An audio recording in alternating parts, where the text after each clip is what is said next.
मित्रों नमस्कार। वर्तमान समय में संत, आचार्य, गुरु, जगत गुरु, समाज सेवी, राजा, नेता, इन शब्दों के जो मायने दिख रहे हैं वो सिर्फ बैनर पोस्टर तक सीमित हैं और उपाधियों तक सीमित हैं। वास्तव में ऐसा गुण इस समय में, वर्तमान समय में व्यक्तियों के अंदर दिखते नहीं हैं। मित्रों, यदि कोई व्यक्ति नेता है तो नेता का एक धर्म होता है कि जनता ही उसका सब कुछ है, जनता उसकी संतान के समान है। तुलसीदास जी ने लिखा है श्री रामचरितमानस में कि जा सुराज नृप प्रजा दुखारी, सोई नृप अवसी नरक अधिकारी। जिस राजा के राज्य में प्रजा दुखी हो वह राजा नरक का अधिकारी होता है। अब प्रश्न ये उठता है, आचार्य, संत, समाज सेवी कौन होते हैं? जो समाज की सेवा करते हैं। और आज जो पोस्टर बैनर पर जो छद्म भेषधारी ठग, मानव रूप में भेड़िए अपने नाम के आगे समाज सेवी लिखते हैं, वास्तव में वो समाजद्रोही हैं, समाज के शोषण करने वाले हैं। और उनकी वास्तविक दिनचर्या, उनकी वास्तविक असलियत को देखा जाए तो अंदर से वो पूरी तरह से भेड़िए हैं, भेड़िए जो अपने राजनीतिक लाभ के लिए, जो अपने पारिवारिक लाभ के लिए, अपने व्यक्तिगत सुख के लिए जनता की समस्याओं का सौदा करते हैं। आज का जो समय है, डिग्रियों का समय आ गया है।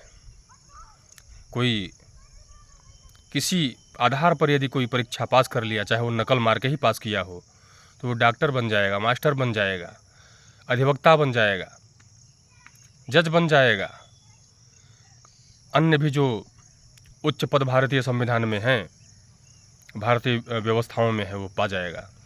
परंतु क्या वास्तव में वो उस योग्य है? विचारणीय विषय ये है। अब तुलसीदास जी के कुछ बातों का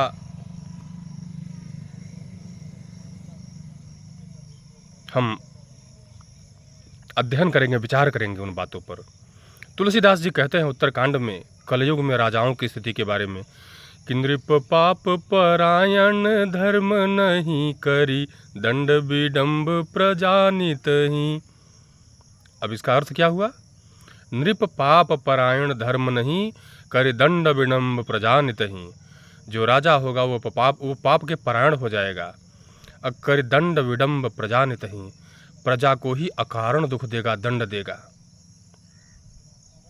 आज राजनीतिक लाभ के लिए पार्टियां जो कुछ कर रही हैं समाज के साथ, हम तो उम्मीद में, आशा में 5 साल व्यतीत कर देते हैं, फिर अगले चुनाव में किसी अन्य पार्टी से अपेक्षा करते हैं कि अब तो सही होगा, अब इनको जिताओ, इनको वोट दो। और पार्टियां घोषणाएं भी करती हैं समाज हित के लिए, परंतु वास्तविकता क्या है आपसे छिपी नहीं है। वर्तमान में राजनीति का जो शाब्दिक अर्थ है, जो भाव है, वह बहुत विभत्स हो गया है। कुछ मूर्ख चट्टी चौराहों पर बैठकर कहते हैं कि राजनीति तो बहुत गंदी है, राजनीति से हमारा कोई संबंध नहीं है, राजनीति तो गंदे लोगों का कार्य है। उन मूर्खों को ये पता नहीं है कि राजनीति धर्म से संबंधित शब्द है। राजनीति का अर्थ जो होता है वो बहुत व्यापक है। राज्य नीति अर्थात राज्य चलाने की नीति, और आज जो हो रहा है वर्तमान में वो राज्य करने की नीति चल रही है। कैसे हम अपने आप को सबसे बड़ा घोषित कर दें। समाज सेवी लिख देने से कोई समाज सेवी नहीं हो जाएगा। समाज सेवी व्यक्ति अपना लगाकर समाज की सेवा करता है, और आज सेवा ही इसलिए की जाती है ताकि समाज से लिया जा सके, सरकार से कुछ लिया जा सके, उस आडंबर के नाम पर, और अपना पोषण किया जा सके। जो व्यक्ति समाज सेवी अपने नाम के आगे लिखता है, आज वर्तमान समय में हमको लगता है कि वो बहुत ही निर्लज्ज व्यक्ति है। क्योंकि समाज सेवा क्या होती है उसे पता ही नहीं है।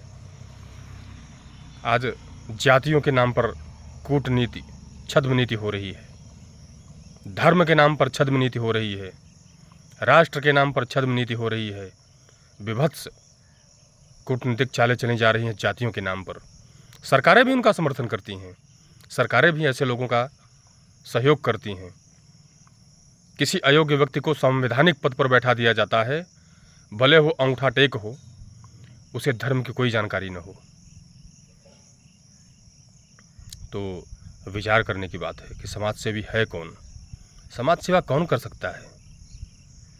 समाज सेवा कभी लोभी, लालची, दंभी, कामी नहीं कर सकता। समाज सेवा वही कर सकता है जिसे जीवन का मूल्य पता हो, मनुष्य जीवन पाने का अर्थ पता हो। तुलसीदास जी ने लिखा है, भगवान श्री रामचरितमानस में कहते हैं कि बड़े भाग्य मानुष तनु पावा, सुर दुर्लभ सदग्रंथन गावा, साधन धाम मोक्ष कर द्वारा पायन जहीं पर लोक समारा। बड़े भाग्य से यह मनुष्य जीवन मिला है। सुर दुर्लभ सदग्रंथन गावा, देवताओं के लिए भी दुर्लभ है, सभी ग्रंथों ने यह कहा है। साधन धाम मोक्ष कर द्वारा पायन जहीं पर लोक समारा। साधन धाम मोक्ष कर द्वारा अर्थात समझते हैं साधन किसे कहते हैं?